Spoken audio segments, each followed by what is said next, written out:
Donald Trump talked about radical Islamic terrorism. She didn't. It does appear that it was an act of terrorism. Exactly how, of course, the investigation will have to determine. Will the words Islamic terrorism determine the next president of the United States? Tonight, the man who runs the Trump campaign weighs in. Then I take on a Hillary Clinton supporter live. Plus, Governor Mike Huckabee on Trump, Clinton, and how the Republicans can win and lose in November. Then, Why are you screaming? Scott Mayo! Oh my God, I'm probably old enough to be your mother. things get out of hand when I take Scott Baio to Trump Tower. But could we get in to meet the Donald? You can bet your shirt on it. Change shirts? I'll put that shirt on right now. Let's go. You're not getting this off my back. Justice starts now.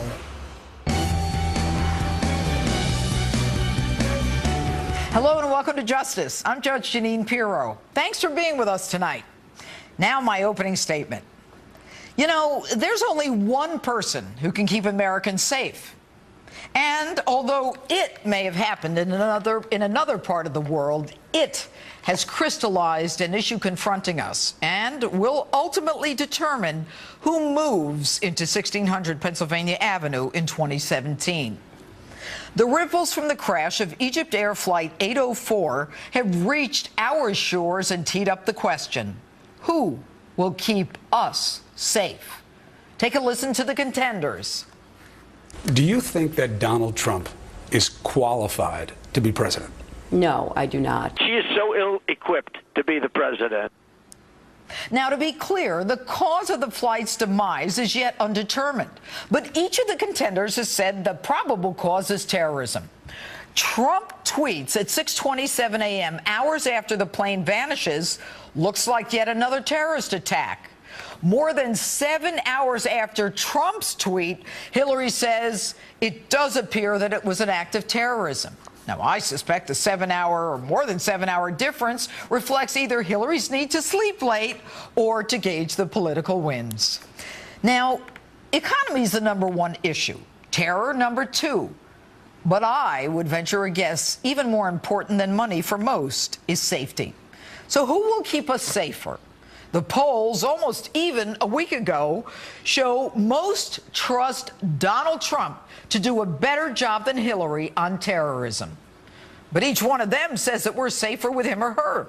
So where's the truth? Let's take a walk down memory lane, shall we? In spite of their protestations, the world is a more dangerous place since Barack Obama and Secretary of State Hillary Clinton came to power. The so-called Arab Spring, sold as a refreshing movement toward democracy, was nothing more than a volcanic eruption, leaving a vacuum that barbaric medieval Islamists ran to fill. Now, Madam Secretary, you cannot deny it was you who lobbied for the overthrow of Libyan President Gaddafi, creating a descent into chaos and a welcome mat to terrorists. It was you, Madam Secretary, who didn't protect Ambassador Chris Stevens, instead responding to your so-called friend's plea for more security by actually reducing his security. And it was you who left Americans at that consulate when the Brits left and the Red Cross left because everybody else knew it was too dangerous. It was you who lied about a video when you told your own daughter that same night that it was an al-Qaeda-like attack in Benghazi. And you have the audacity to say the parents of those killed are basically liars when they repeated what you said. But then again, you talk a big game about terrorism. Once again, shines a very bright light on the threats that we face from organized terror groups. ISIS, of course, but then there are other networks of terrorists that have to be hunted down and defeated. You're going to hunt them down? Hillary, how long do your hunts take? Who's been brought to justice in the attack in Benghazi? And your doublespeak for the last 7.5 years. When a shooter yells Allahu Akbar and kills Americans at Fort Hood, we're supposed to call it workplace violence. And after Benghazi, the word Islamic is removed from the term Islamic extremist because we don't want to inflame their anger, as if they don't already want to kill us. By the way, Hillary, why haven't you taken a clear position on the release of those 28 sealed pages in the 9/11 Commission report that discusses Saudi Arabia's role? Could it be because the Persian Gulf states, notorious for their own human rights violations, and their leaders reportedly donated as much as $100 million to your family's so-called charity? Question: why would these Arabs give money to the Clintons instead of helping those in their own countries? After all, Hillary, charity doesn't begin at the Clinton Foundation. It begins at home. And you're going to keep us safe? Your own State Department's refugee program can't even vet refugees coming here. And what's that? All those are only words?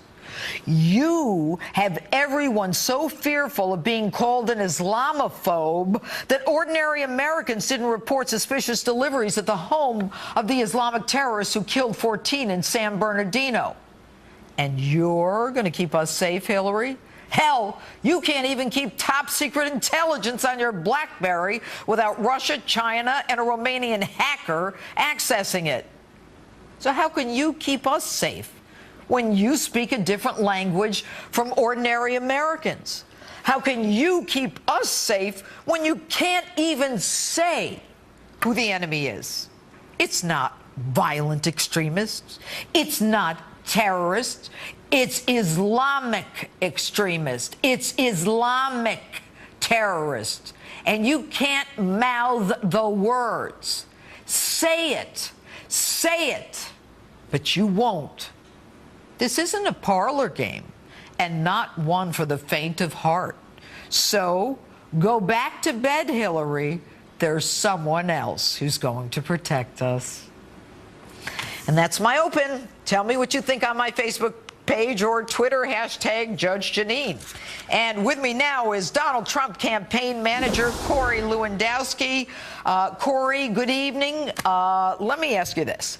How can Donald Trump convince ordinary Americans when he doesn't have a record of foreign policy to refer to that he can keep us safer than Hillary Clinton, who can at least say she was Secretary of State and United States Senator and First Lady? Well, hey, thanks for having me on, number one. And number two, let's go back and look at that Clinton record. It has been a dismal disaster from the very beginning. And I think what the American people want is exactly what you alluded to at the beginning of your show, is safety at home.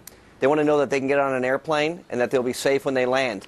They want to know that their homes will be protected, that there'll be jobs for them, that our country's going to be placed first again. That's not the case with Hillary Clinton. What we have seen in her administration through the time of Secretary of State, whether she was a U.S. Senator or the First Lady, is nation building outside of our country and giving those special privileges to everyone except Americans. And what we know with Donald Trump, he would put Americans first. He'll put our people back to work and renegotiate our trade deals so that for a change, people can be proud to be Americans again, and that's what this country needs. And what do you say to those who say that Donald Trump's statement that, you know, halting Muslim influx until we can figure out what's going on is actually racist? Well, it's not racist at all. What we have is a failed immigration policy right now. We don't know who's coming into our country. We don't know who's crossing our borders. We couldn't even do simple background checks on social media for these people before we bring them in.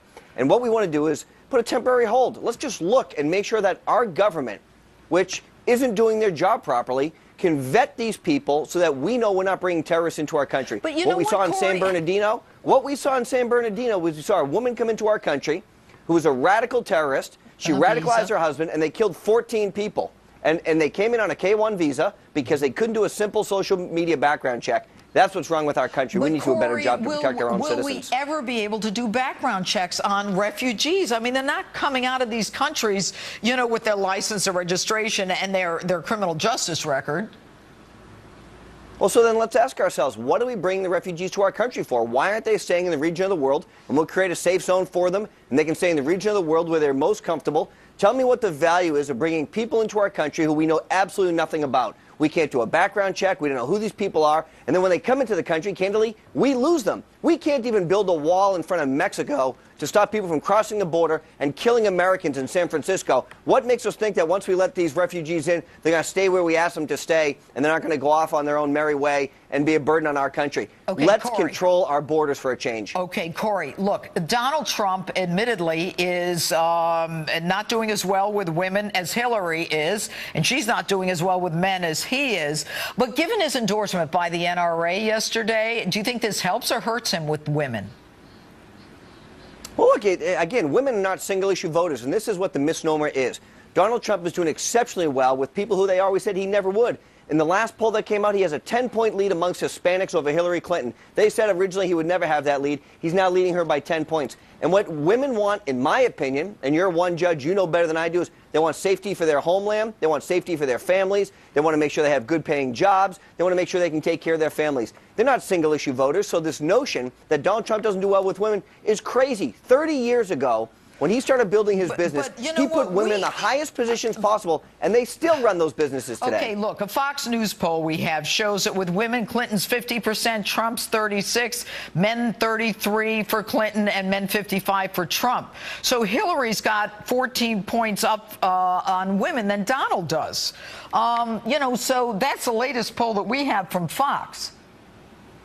Yeah, but we also have the polls that show that he does unbelievably well with African Americans, that he does unbelievably well with Hispanics. He is bringing everyone together. And don't forget, he has been the presumptive nominee for exactly 2 weeks. We haven't even started on Hillary Clinton yet. She has a failed record as Secretary of State, as U.S. Senator, and I think Donald Trump is going to highlight that failure, and it's going to bring those women to us because they want safety. All right. Now, as you know, I've been in 5 campaigns, and I know there's a lot of tensions in campaigns. There's a lot of excitement. There's a lot of competition. And recently we're hearing about some tensions in the Trump campaign. Now, Paul Manafort, is he now the chairman of the campaign? And how does that affect your role and what's going on in the campaign?